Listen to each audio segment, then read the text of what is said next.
Assalamualaikum warahmatullahi wabarakatuh. Salam sejahtera bagi kita semua. Apa kabar semuanya? Semoga selalu dalam keadaan sehat ya.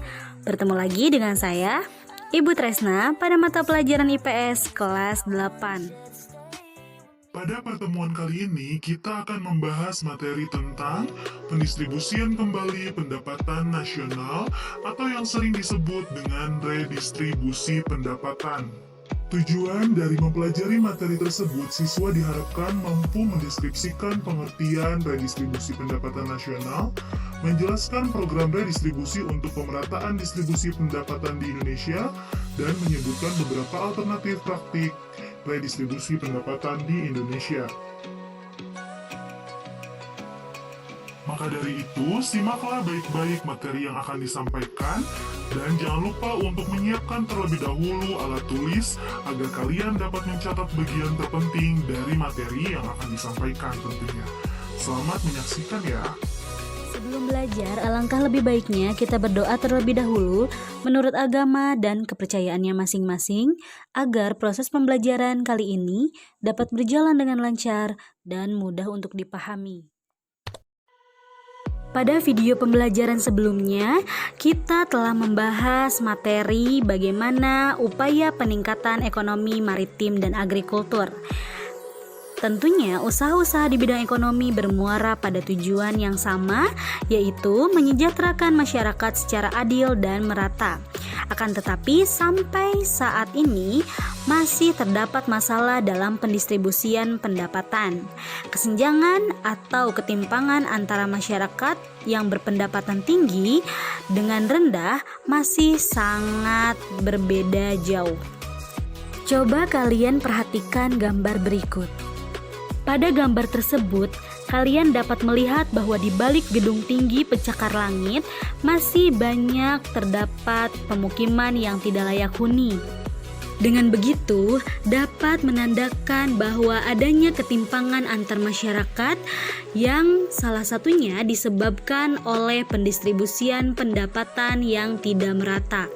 Namun sebelum pembahasan lebih mendalam, kita perlu ketahui dulu apa yang dimaksud dengan redistribusi pendapatan nasional. Apa itu redistribusi pendapatan nasional? Redistribusi pendapatan nasional adalah pendistribusian kembali pendapatan masyarakat kelompok kaya kepada masyarakat kelompok miskin, baik berasal dari pajak ataupun pungutan-pungutan lainnya. Redistribusi pendapatan dilakukan sebagai salah satu bentuk jaminan sosial yang dilakukan negara kepada masyarakat. Jaminan sosial bukanlah pengeluaran publik yang sia-sia, melainkan sebuah bentuk investasi sosial yang menguntungkan dalam jangka panjang yang dilandasi dua pilar.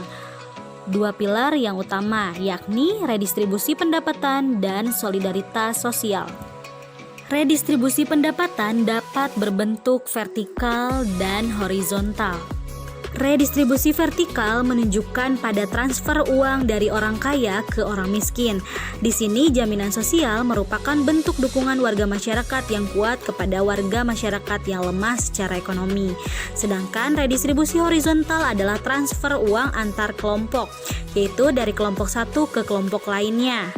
Contohnya dari laki-laki ke perempuan, dari orang dewasa ke anak-anak, dari remaja ke orang tua. Redistribusi horizontal dapat pula bersifat antara pribadi, yakni dari satu siklus kehidupan seseorang ke siklus lainnya.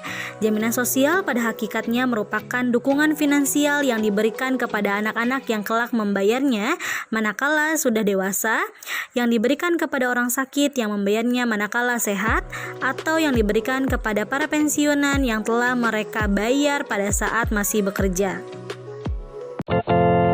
Dalam rangka mewujudkan program redistribusi pendapatan di Indonesia, untuk dapat memeratakan pembangunan, pemerintah telah melakukan beberapa strategi, antara lain dengan merealisasikan beberapa program pemerintah, yakni seperti program-program sebagai berikut. Yang pertama adalah program pemberian jaminan akses kebutuhan dasar. Program ini diperuntukkan bagi masyarakat yang berada pada garis kemiskinan. Langkah awal dalam upaya pemerataan pendapatan di masyarakat adalah dengan memenuhi kebutuhan rakyat terlebih dahulu. Kebutuhan dasar tersebut dapat berupa kebutuhan sandang, pangan, papan, akses kesehatan, dan pendidikan.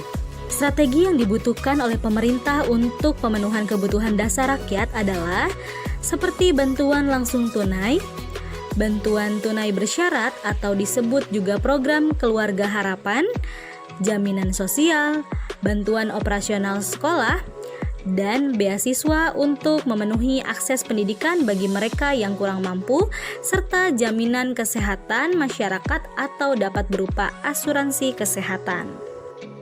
Yang kedua adalah program kredit lunak dan penjaminan kredit berbasis komunitas.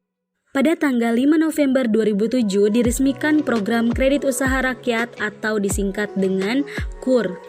Kebijakan ini tentunya merupakan angin segar yang sudah lama ditunggu oleh masyarakat, khususnya usaha mikro kecil menengah atau UMKM. Kebijakan ini diharapkan dapat membantu masyarakat golongan menengah ke bawah sehingga dapat menjadi wirausaha yang mandiri serta membantu mengurangi persentase penduduk miskin di Indonesia. Yang ketiga, pengembangan usaha atau industri kecil. Ada beberapa alasan mengapa usaha kecil perlu dikembangkan, yaitu yang pertama adalah usaha kecil menyerap banyak tenaga kerja. Yang kedua, pemerataan dalam distribusi pembangunan. Yang ketiga, pemerataan dalam distribusi pendapatan. Upaya pemerintah dalam melaksanakan pemberdayaan UMKM melalui penerapan Program Nasional Pemberdayaan Masyarakat Mandiri Perdesaan atau PNPM Mandiri Perdesaan merupakan salah satu mekanisme program pemberdayaan masyarakat yang digunakan PNPM Mandiri dalam upaya mempercepat pemerataan pendapatan, penanggulangan kemiskinan, dan perluasan kesempatan kerja di wilayah perdesaan. Program ini dilakukan untuk lebih mendorong upaya peningkatan kualitas hidup, kesejahteraan, dan kemandirian masyarakat di pedesaan. Program yang keempat adalah pemerintah bekerja sama dengan swasta lokal dan asing untuk menjalankan program Corporate Social Responsibility atau dapat disingkat dengan CSR. Dengan adanya program ini, diharapkan golongan masyarakat bawah, buruh, dan usaha-usaha bisa mendapatkan kesempatan untuk ikut dalam kegiatan ekonomi yang produktif secara keseluruhan, bukan hanya segelintir pengusaha yang mendapat perlakuan khusus. Program pemerintah yang terakhir adalah konsisten dalam mewujudkan kebijakan penegakan hukum dan keadilan ekonomi. Dalam hal ini, pemerintah dituntut untuk lebih konsisten dan dapat mewujudkan kebijakan penegakan hukum dan keadilan ekonomi secara merata. Hukum dan keadilan ekonomi yang tidak mendiskriminasi golongan miskin merupakan modal awal sehingga kebijakan redistribusi yang diambil pemerintah menjadi efektif untuk mengurangi atau bahkan menghilangkan ketimpangan pendapatan yang ada di Indonesia. Pemerintah sebagai pembuat kebijakan telah mengusahakan beberapa hal terkait alternatif pendistribusian pendapatan, yaitu dengan cara subsidi dan pengenaan pajak. Dalam rangka pendistribusian pendapatan, pemerintah berupaya untuk mendorong usaha kecil dan menengah agar tetap hidup dan memiliki daya saing. Maka dari itu, pemerintah memberikan subsidi baik berupa potongan harga ataupun memberikan tambahan modal kepada produsen. Contohnya ketika pemerintah memberikan subsidi pupuk kepada petani. Mengapa hal tersebut dilakukan? Karena agar para petani dapat menekan biaya produksi dengan harga pupuk yang lebih rendah, diharapkan petani dapat menjual hasil pertanian dengan harga yang lebih rendah sehingga dapat bersaing dengan yang lain.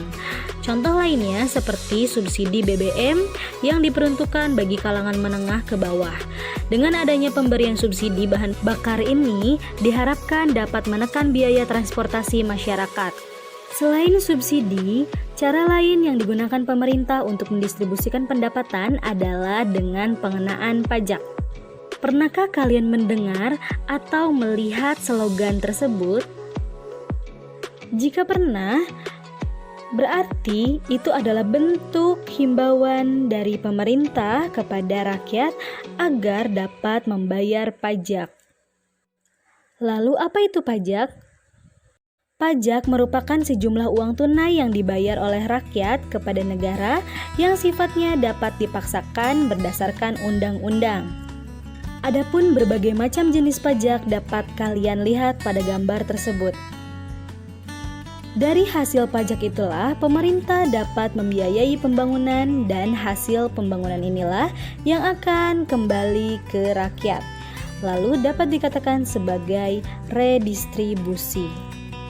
Alhamdulillahirrabbilalamin, pembelajaran IPS kali ini telah selesai. Terima kasih telah mengikuti pembelajaran IPS dengan baik. Jangan lupa untuk tetap menjaga kesehatan. Dan sampai jumpa di pertemuan selanjutnya ya.